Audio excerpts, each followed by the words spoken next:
Yo, Kpaceguy here, what's going on YouTube? Welcome back to the channel, man, and we are back again with the Cadence Sound Wild Beast WB12 subwoofer, and I have them out of the box. I had the Skars out of the box too, because I wanted to go ahead and compare the two just looks wise. So when I was talking to Cadence Sounds, I told them I have the VXF from Skar in the car, and I think that you guys are underrated on your products. What do you have that will compete?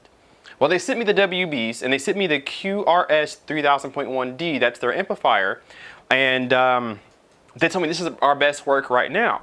So cool, I have them side by side. Now, just looking at these, you guys can see a big difference. Of course, you have a little bit taller, a little more mounting depth on the Skar Audio VXF than you do on the Wild Beast on the left. You have a bigger motor on the Skar, all that stuff, right? Bigger surrounds, bigger dust cap, just everything's a little bit bigger on the VXF.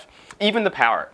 So the WB12s, they are 1200 watt RMS subs, 2400 watts maximum.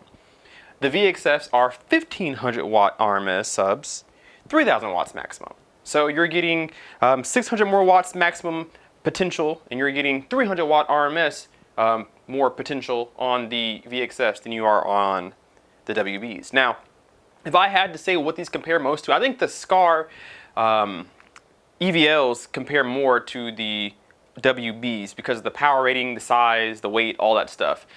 The Skar Audio VXS weighs 46 pounds. The WBs come in 10 pounds less at 36 pounds.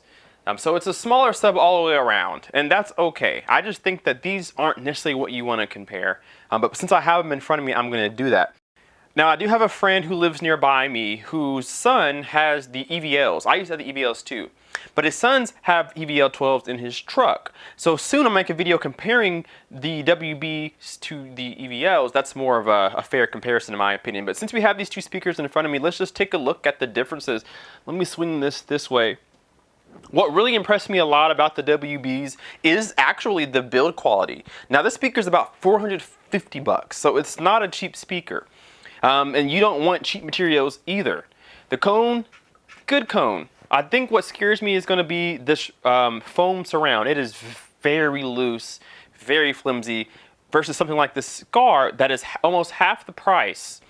A lot more sturdier, seems like it would hold up longer. This is just really flimsy. But on the good note there, these tinsel leads, they're sewn into the spider just like a high quality sub you should expect to see.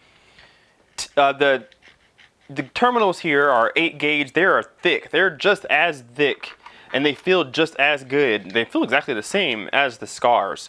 So that's very good to see. You want good quality terminals. You want those things falling off while you're playing music or in the future. You don't want those things falling off. And again, these tinsel leads are thick, sewn into the spider. So that's going to transfer power just like you expect it to be. So I'm very happy to see that. The magnet for this is actually kind of beefy. It's actually kind of a beefy speaker for 1200 watts RMS. It actually looks like a pretty good magnet, a good motor. This boot is really hard to take off, so I didn't try it. But it's probably a double stack magnet underneath there, but the build quality on this is actually really good. And that's what I care about a lot. And not only that, but I care, can it handle its recommended power, 1200 watts RMS? Can it hit 2400 watts max, or maybe even a little bit more? So that's what I want to find out, and we will find out soon. But it's one heck of a well-built sub, honestly. They did a very good job on this, comparing it to one of Skar's more competition-grade subwoofers. I wouldn't say this one is. I mean, you can get some dB out of it, I'm sure. Now, what I really want to pay attention to is the frequency response that sub says that it gets. This sub is rated down to 10 hertz. It goes up to 250, goes down to 10 hertz. I've never seen a car sub rated down really below 20. So I'm interested to see if we can get down there to 10 hertz. This sub does call for a relatively big box. If you're going to put one of these in a ported box, you're going to want 2.5 cubic feet. If you're going to have it sealed, it's 2 cubic feet. My box is 4 cubic feet, but I have polyfill to kind of help that out just a little bit. The Skar VXF asks for a 4 cubic feet box if you're going to use 2 of them in a ported box, ported enclosure. So I'm going to put these in that same box. And see if I can get some cubic feet back. Now, my box is 4 cubic feet with the Skars in there. Now, the Skars are bigger, so they take more space in the box. So I should get close to 4 cubic feet in, or 4.5, 5 cubic feet. I should get pretty close to that with these subs since they're smaller, not so long, not so wide. I should actually get some cubic feet back in the box, so it shouldn't really cause any problems. Now, if we move over here to the other side, you guys can get a better look at the magnets when you compare the two together. Take a look at that.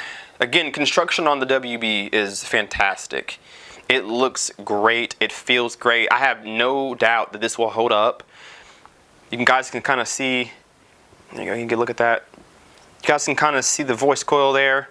I think this is a 3-inch voice coil.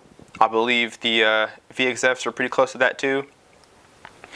So I mean, honestly, for 1200 watts, it's actually built like a beast, as if it was taking maybe 13, 14, 1500 watts RMS.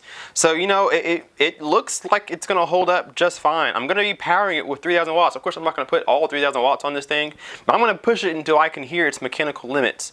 Because I want to see what this thing can do for $450. So that's just side by side what both of these are going to look like. And honestly, it's pretty good. You guys can kind of see the difference in surround.